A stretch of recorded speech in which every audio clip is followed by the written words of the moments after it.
ఒకవైపు అక్కడ లగచర్ల అంశం మరి ముగుస్తున్న వేళ మంతనిలో మళ్ళా పలిమల మరో లగచర్లగా మారబోతా ఉన్నదా అని మరి నిన్న రోజున పలిమల్లో చూసినాం. మరి ఇక్కడ ఏదైతే దుద్దిల్ల సోదరుల మరి దుద్దిల్ల బ్రదర్స్ భూదందా చూసుకున్నట్టయితే 300 మరి ఇక్కడ గిరిజన అదేవిధంగా ఎస్సీ ఎస్టీ రైతులకు ఎగనామం పెట్టే ప్రయత్నం చేస్తా ఉన్నారు, వాళ్ళకి ఎసరు పెట్టే ప్రయత్నం చేస్తా ఉన్నారు. అందులో భాగంగా నిన్న పెద్ద ఎత్తున మరి ఇక్కడ పలిమల మరో లగచెర్ల అని చెప్పి ఏదైతే వార్తలు పెద్ద ఎత్తున వెలువడ్డాయో మంత్రిలో దుమారం రేపినాయి.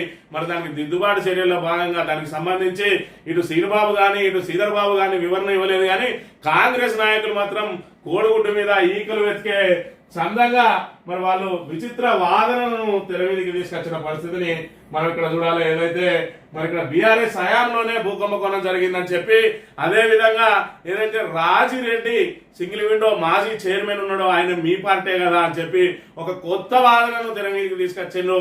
ఆయన భార్యకున్నదని అంటారు. అదేవిధంగా కిషన్ రెడ్డికి సంబంధించి ఆయన అన్నబిడ్డకు ఉంటుందని అంటారు. మరి ఆ కిషన్ రెడ్డి అన్నబిడ్డ భర్త ఎవరు, ఆయన ఏం పార్టీలో ఉన్నాడు? మరి అదే విధంగా రాజిరెడ్డి 2008లో ఎవరి పక్షాన ఉన్నాడు, ఎవరి వెంట ఉన్నాడు, ఎప్పుడు రిజిస్ట్రేషన్లు అయినాయి? 2008లో రిజిస్ట్రేషన్లు అయినాయి. ఆ రోజు మరి ఇక్కడ కిషన్ రెడ్డి అన్నబిడ్డ భర్త ఏదైతే అన్నాళ్ళుడు ఏం పార్టీలో ఉన్నారు, కిషన్ రెడ్డి ఏ పార్టీలో ఉన్నాడు, మరి చెప్పే రవీందర్ ఏ పార్టీలో ఉన్నాడు?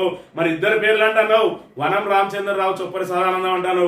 ఇద్దరు పేర్లు కాదు, వనం రామచంద్రరావు చొప్పరి సదానందం వీళ్ళిద్దరు ఒకరు జడ్పీటీసీగా పోటీ చేసి ఓడిపోయిన వ్యక్తి అయితే మరొకరు రొడ్డ బాపన్న రామగిరి ప్రస్తుత మండల కాంగ్రెస్ ప్రెసిడెంట్ రొడ్డ బాపు ఉన్నాడు చొప్పరి.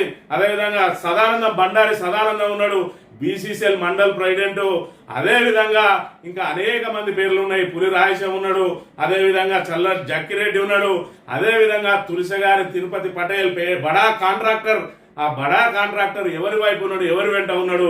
కాంగ్రెస్ నాయకులు సమాధానం చెప్పాలి. అందులో ఉన్న చల్ల జక్కిరెడ్డి ఏం పార్టీలో ఉన్నాడు?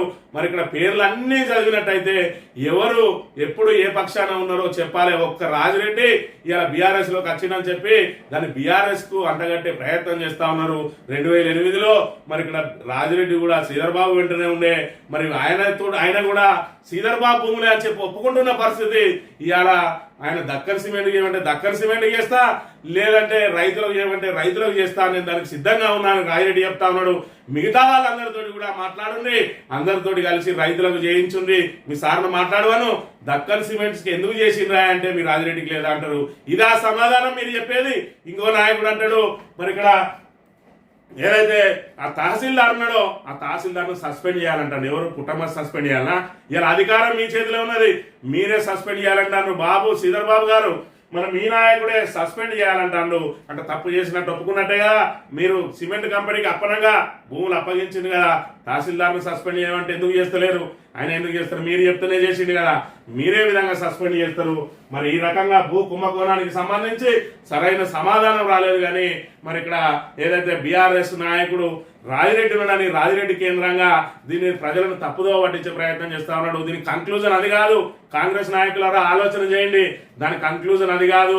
పేద రైతులు ఎవరైతే ఉన్నారో దక్కన్ కంపెనీకి చేసిన రిజిస్ట్రేషన్ రద్దు చేయాలి. నీ అనుచరులు ఎవరైతే ఉన్నారో మరి వాళ్ళందరి పేరిట ఉన్న రిజిస్ట్రేషన్ రద్దు చేయాలి. అలా రాజిరెడ్డి ఈ రోజు మన బీఆర్ఎస్ పక్షాన చేరవచ్చు. ఆయన పట్టాలు కూడా రద్దు చేయండి. రద్దు చేసి అన్ని కూడా అక్కడ గిరిజన ఎస్సీ ఎస్టీ రైతులు ఎవరైతే ఉన్నారో ఆ రైతులందరి పేరిట కూడా పట్టాలు ఇప్పియాలి. ఇది ఇప్పుడు అధికారంలో ఉన్న శ్రీధర్ బాబు చేపట్టాలి.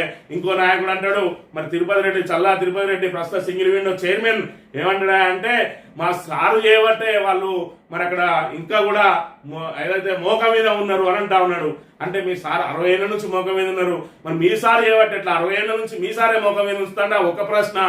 రెండో చూసుకున్నట్టయితే 2008లో మా సారు మా అనుసరులు మా తోటి వాళ్ళ మీద ఏ విధంగా అయితే రిజిస్ట్రేషన్ చేసిండో ఆ రోజు మేము వెళ్ళగొట్టేది ఉండే, పాపం పోనీ అని ఈ రోజు రాకుంచుకున్నాం.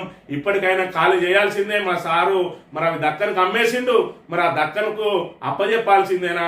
మరి నువ్వు తిరుపతి రెడ్డి నువ్వు మాట్లాడిన మాటలు ఒకవైపేమో తహసీల్దార్ను మరి సస్పెండ్ చేయమంటావు, మరోవైపు ఏమో మా సార్ చేయబట్టాలి మోక మీద ఉన్నారంటావు. మీ సార్ చేయబట్టి మోక మీద ఉంటే నీ అనుసరులు ఏదైతే మీ సార్ అనుసరులతోటి వాళ్ళకే నేరుగా రిజిస్ట్రేషన్ చేయిస్తే అయిపోవు కదా.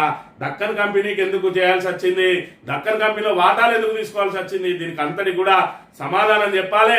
ఏది ఏమైనా ఖచ్చితంగా మరి ఇంకో నాయకుడు అంటాడు మేము తహసీల్దారు ఏదైతే డిప్యూటీ కలెక్టర్ ఆదేశాలు మరి అక్కడికి వచ్చి ఎంక్వైరీ చేస్తూ ఉంటే మాకు పేరు వస్తుందని ఇక్కడ బురద చల్లుతానని. పేరు వచ్చుడు ఏమున్నది, వాళ్ళందరికీ పట్టాలు చేయించుని పేరు మీరే తీసుకొని ఆ రైతులు ఎవరైతే ఉన్నారో 150 మంది రైతులు మోకా ఎంక్వైరీ చేయించుంది, ఆ మోకాలు ఎవరున్నారో వాళ్ళ పేరు మీద రిజిస్ట్రేషన్ చేయించుంది. ఈ రిజిస్ట్రేషన్లు అన్నింటినీ కూడా రద్దు చేయండి, అవసరమైతే దీనికి సెపరేట్ ఒక జీవో తీసుకురండి.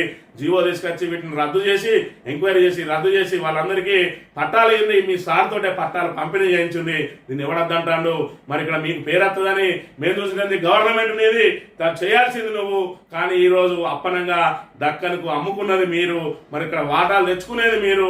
మళ్ళీ బీఆర్ఎస్ ను మరి ఏదో రకంగా మరి ఇక్కడ ప్రజల దృష్టిని మరల్చే కార్యక్రమాలు చేస్తా ఉన్నారు. ప్రజలు నమ్మే స్థితిలో లేరనే విషయాన్ని ఇక్కడ ప్రధానంగా గమనించాలి.